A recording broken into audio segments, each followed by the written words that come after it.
नमस्कार, स्वदेश न्यूज की खास पेशकश खास मुलाकात में आप सभी का स्वागत है। मैं हूं आपके साथ भागीरथ साहू। खास मुलाकात में आज हम खास चर्चा करेंगे मोनिका मनमोहन शाह भट्टी जी से। मोनिका मनमोहन शाह भट्टी जी कुछ दिन पहले अखिल भारतीय गोंडवाना पार्टी की राष्ट्रीय अध्यक्ष रह चुकी हैं और अभी कुछ दिन पहले बीजेपी पार्टी उन्होंने ज्वाइन की है और पार्टी ने उनको अमरवाड़ा से टिकट दिया है। तो आज हम इनसे खास चर्चा करेंगे। चलिए शुरू कर। ये भी आपको पहले बता दें कि टिकट मिलने के बाद सबसे पहला इंटरव्यू मोनिका जी स्वदेश न्यूज चैनल को दे रही है। चलिए शुरू करते हैं चर्चा। मोनिका जी, कुछ दिन पहले आप बीजेपी पार्टी आपने ज्वाइन की है और पार्टी ने आपको टिकट दिया है। हाँ जी। इस पर सबसे पहले प्रतिक्रिया क्या है क्षेत्र की जनता को और आपके अमरवाड़ा की जनता को आप क्या कहना चाहेंगी? अमरवाड़ा की जनता और भाजपा के सभी पदाधिकारी और हमारे अखिल भारतीय गोंडवाना पार्टी के भी सभी पदाधिकारी लोगों ने मिलकर ये तय किया था कि हम लोग संयुक्त रूप से अमरवाड़ा से एक प्रत्याशी उतारेंगे, जिसमें इन लोग ने मेरा नाम दिया। वहाँ की लोकली कमेटी ने तय किया था और इन लोगों ने यहाँ से नाम मेरा प्रस्तावित किया और माननीय शिवराज सिंह चौहान और अशोक यादव जी, बीडी शर्मा जी और जिले के अध्यक्ष बंटी साहू जी और नितिन तिवारी भैया, एक जो लगातार 6 महीने से वो मुझे इस चीज़ के लिए तैयार कर रहे थे, और उनके अलावा बहुत सारे सहयोगी हैं जिन लोगों की सहायता से बोलना चाहूँ या सहयोग से बोलना चाहूँ, इन लोगों ने बात रखी। और जब से ये माहौल आया, जब से टिकट की जब बातें पता चली, तो एक तरीके का माहौल बदल चुका है अमरवाड़ा क्षेत्र में। लोगों को एक उम्मीद दिखाई दे रही है कि हाँ, इस बार हम लोग अमरवाड़ा विधानसभा सीट जीत सकते हैं, क्योंकि पिछले 2 बार से कांग्रेस का राज रहा है वहाँ पे और कांग्रेस के विधायक से लगभग अमरवाड़ा के लोग नाखुश रहे हैं। तो अभी लोग मुझ में एक शिक्षित लड़की, और वो भी मनमोहन शाह भट्टी की लड़की, जो कि मेरे पिताजी लगभग 20 वर्ष से वहाँ पे कार्यरत थे उस क्षेत्र में, तो लोग काफ़ी ज़्यादा खुश है। अभी खुशी का माहौल है वहाँ पे। जीतने के बाद सबसे पहली प्राथमिकता क्या होंगी? कुछ आपने सोचा होगा जब आप चुनावी मैदान में जाएंगी, तो क्या कुछ खास वादे करेंगी?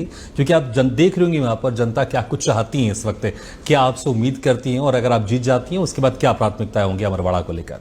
सबसे पहले तो मैं बताना चाहूँगी कि मैं इससे पहले जब मैं पिताजी की पार्टी संभाल रही थी अपने, तो मैं एक गोंडवाना आंदोलन से जुड़ी हुई थी।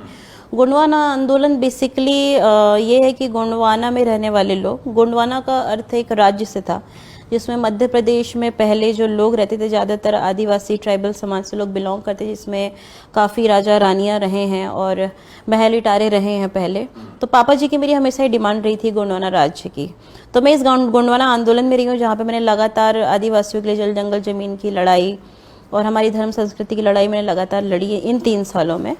और ऐसा नहीं है, अभी भी अगर मैंने पार्टी चेंज की है कुछ अब ये तो खैर इस बारे में आगे चर्चा करूंगी, लेकिन मेरा मेन मकसद यही है कि मेरा आंदोलन तो कंटिन्यू ही रहेगा ये, लेकिन साथ ही क्षेत्र में सबसे पहले अभी डिमांड, अभी मैं क्षेत्र में घूम रही हूँ तो मेरी डिमांड यह है कि सिंगोड़ी हमारा एक क्षेत्र है, वहाँ पे कॉलेज की व्यवस्था नहीं हो पाई है अभी तक, तो सबसे पहला मेरा काम है वहाँ पे एक कॉलेज की व्यवस्था करना।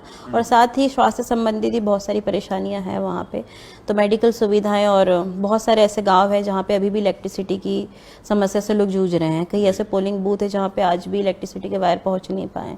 तो मेरी प्राथमिकता पहले ये सभी रहेंगे। अखिल भारतीय गोंडवाना पार्टी के आप राष्ट्रीय अध्यक्ष भी रह चुकी, क्या कारण था कि आपने पार्टी छोड़ी? आपने मेरे पिताजी के जाने के बाद, मेरे पिताजी 2 अगस्त 2020 में गुजरे थे, तो मेरे पिताजी के जाने के बाद जब मुझे राष्ट्रीय अध्यक्ष बनाया गया तो छिंदवाड़ा जिले में, क्योंकि मैं छिंदवाड़ा जिले से ही हूँ, तो छिंदवाड़ा जिले में पिताजी के द्वारा उस वक्त एक जिला अध्यक्ष बनाया गया था।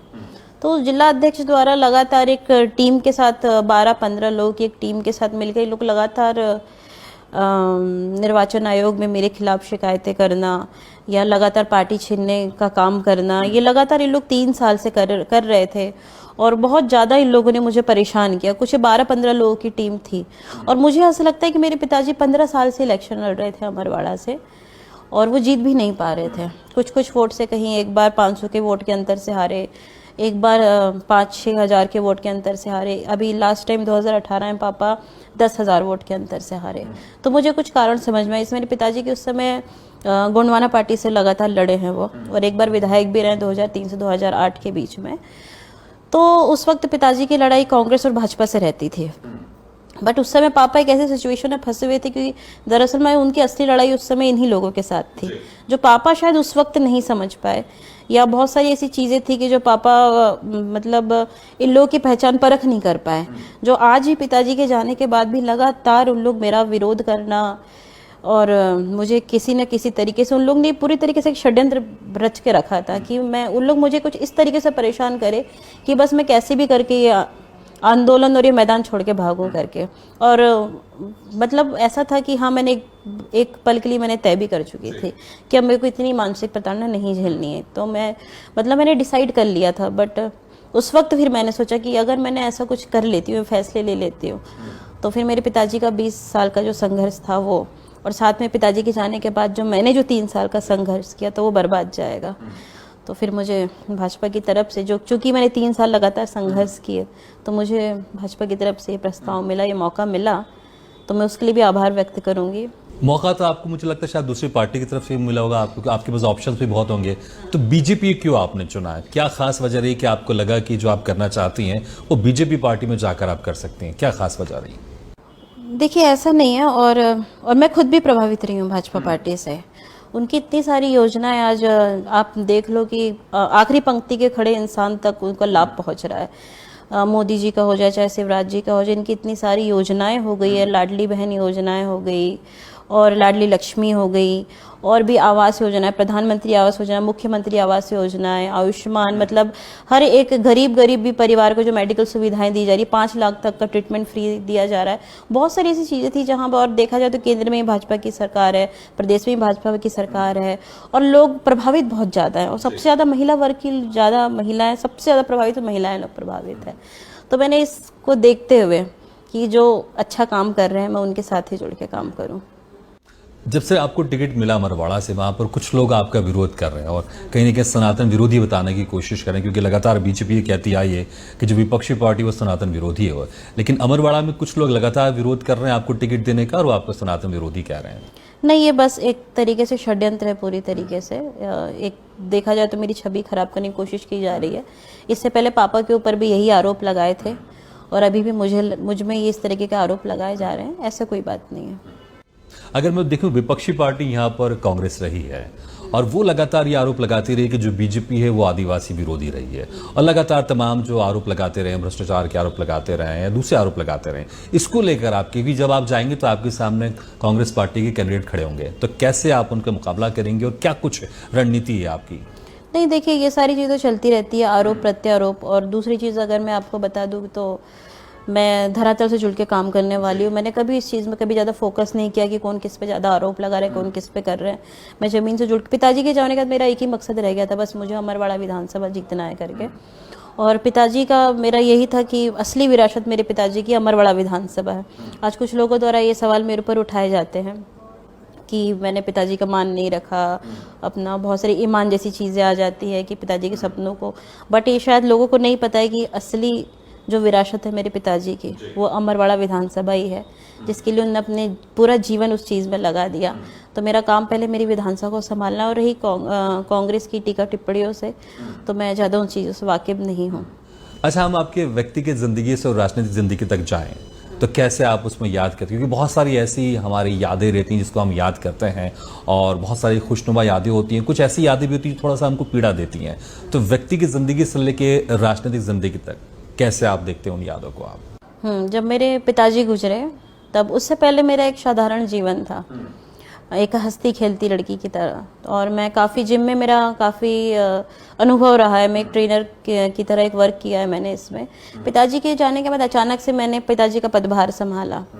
पदभार संभालने के साथ साथ जब भी लोगों के बीच में गई हूँ, उन्होंने हमेशा मुझ में मेरे पिताजी को देखा है, और भरपूर प्यार दिया है। मतलब उस चीज़ की कोई कमी नहीं है कि अगर मैं किसी क्षेत्र में चले जाऊं, उन लोग ने हमेशा मुझे यही समझा कि हमारे बीच में, मतलब सभी लोग मेरे पिताजी को भैया जी कहते थे। सब लोग मुझे, कई लोग के मुंह से धोखे से भैया जी भी निकल जाता है मेरे लिए।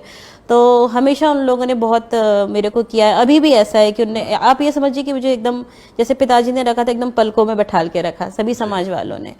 बट उसके साथ साथ कुछ ऐसे भी लोग थे जिन्होंने मुझे बहुत ज़्यादा परेशान किया। और इन 3 सालों का मतलब ये मेरे जीवन के जो मैं अगर इन 3 साल की तुलना करूँ तो पूरे जीवन से करूँ तो सबसे ज़्यादा अगर कठिन मेरे लिए जो पल थे वो मेरे 3 साल के थे, जहाँ पे मुझे बहुत सारे लोगों द्वारा डराया धमकाया गया, उंगली दिखा के बात की कि हम जैसा बोलेंगे आपको वैसा करना पड़ेगा। इवन कुछ लोग भोपाल में मेरे कार्यालय में घुस के मुझे जान से मारने की धमकी दी, दारू पीकर, कि आप हमारे हिसाब से काम नहीं कर रही हैं। बहुत सारी ऐसी चीज़ें हैं। अभी जैसे कि अभी मैंने भाजपा रिसेंटली ज्वाइन किया, तो अभी उस वक्त अभी भी मेरी विधानसभा में कुछ हमारे ही आंदोलन के लोग द्वारा मोनिका मुर्दाबाद के भी नारे लगाए जा रहे हैं। बट ये वही लोग थे जिन्होंने पापा को भी आगे बढ़ने नहीं दिया, और अभी भी जब मैं इसमें हूँ तब, और यही वो व्यक्ति थे जो 2 साल पहले भी पिताजी के मुर्दाबाद के नारे लगा चुके हैं इन लोगों ने, मेरे ही पिताजी के, जो आज उन लोग का ये लग रहा है कि मैं इस आंदोलन को छोड़ के चली गई हूँ। बट ऐसा कुछ भी नहीं है, बस मैंने पार्टी ज्वाइन किया ताकि आंदोलन मजबूत रहे। हम लोग 20 साल से आंदोलन चल रहा है, लेकिन जीत के कोई विधानसभा लोकसभा नहीं पहुंच पा रहा है। तो सबसे बड़ा सवाल ये उठता है कि अगर कोई विधानसभा लोकसभा पहुंचता है तो ही वहां पे हम अपने मुद्दे रख सकते हैं। अगर हम जिंदगी भर यूं ही आंदोलन करते रहेंगे तो विधानसभा लोकसभा कौन पहुंच पाएगा? किसी ना किसी को निर्णय लेना पड़ेगा निकल के। जब हम लोग वहां पहुंचेंगे तभी हमारी धर्म संस्कृति की रक्षा हो पाएगी, हमारे आंदोलन की रक्षा हो पाएगी। तो ऐसी बहुत सारी ऐसी चीज़ें थी, जहाँ आप कठिनाइयों की बात करें, कुछ पीड़ा की बात कर रहे हैं, तो ऐसा है कि बहुत सारी ऐसी चीज़ें हैं कि ऐसे हालातों से भी गुजरी हूँ कि मतलब मैं कुछ बयां भी नहीं कर सकती हूँ। मैं अभी, मुझे लगता है कि शायद मैं रो भी दूंगी अगर मैंने ज़्यादा चर्चा की तो। आदिवासी समाज के उत्थान को लेकर आप क्या सोचते हैं कि अभी कहाँ पर क्या कुछ कमी है और उसको और बेहतर करने की आवश्यकता है, और जैसे आप जीतेंगी उसके बाद फिर आप उन कामों को शुरू करेंगी आप? मैंने जब भाजपा ज्वाइन किया तो मुझे शिवराज सिंह चौहान माननीय मुख्यमंत्री जी ने सबसे पहले यही कहा कि हमें आप जैसे लीडर की आवश्यकता है। मतलब आपके पिताजी के गुण आप में हैं और हमें ऐसे लीडर्स की आवश्यकता है जो आदिवासी मुद्दों को उठाने का काम करें। तो मेरा यही है कि सबसे पहले जो आदिवासियों की जो लगातार जो हम लोग की जो लड़ाई चलती आई है उसको मैं उठाऊं, विधानसभा में उठाऊं अपनी बातों को। और मैं लगातार चूंकि मैं रही उस चीज़ में संघर्षरत, तो मुझे पता है कि हम लोग को कहाँ कहाँ पे कठिनाइयाँ आती, किन किन चीज़ों का हम लोग को सामना करना पड़ता है। और क्षेत्रीय जो विधायक है भी वहाँ के, वो एक तरीके से मैं देखा जाऊँ तो कुछ खास आदिवासियों के लिए उनके एक विचार नहीं है, एक सद्भावना नहीं है उनके लिए। और मेरे पिताजी ने जो किए हैं लगभग 20 साल से, तो वो एक तरीके से मेरे पिताजी ने पूरे क्षेत्र में विकास तो नहीं, जागरूकता का काम बहुत ज़्यादा किया। ट्राइबल्स सोसाइटी में सबसे ज़्यादा जागरूकता का काम किया है। तो मेरे पिताजी ने जो काम करना था वो करके चले गए। मतलब जो आदिवासी समाज को जागरूक करना चाहते थे, अपने हक अधिकार लड़ना चाहते थे, वो सारी चीज़ें वो करके चले गए हैं। और आज भी जो मैं इस पोजीशन में बैठी हूँ मेरे पिताजी की ही देन है कि अगर मैं आज यहाँ पर अगर हक और अधिकारों के लिए लड़ रही हूँ। और रही बात हमारे आदिवासी समाज के उत्थान की, तो ये वाला काम मैं ज़िंदगी भर करने वाली हूँ। कभी भी अगर कोई भी ऐसी परिस्थितियाँ आती है, आज ऐसे बहुत सारे आरोप है कि भाजपा भी लगाए जाते हैं कि संविधान खत्म करने की बात को करते हैं, तो जब तक ये वहाँ पे हम लोग पहुँचेंगे नहीं तो ये सारी चीज़ें खत्म होने से रोकेगा कौन? तो हम लोग को वहाँ पहुँचना भी पड़ेगा उस चीज़ को। ये तो आपने कहा कि आदिवासी समाज के उत्थान की बात की आपने। अब एक महिला भी हैं आप।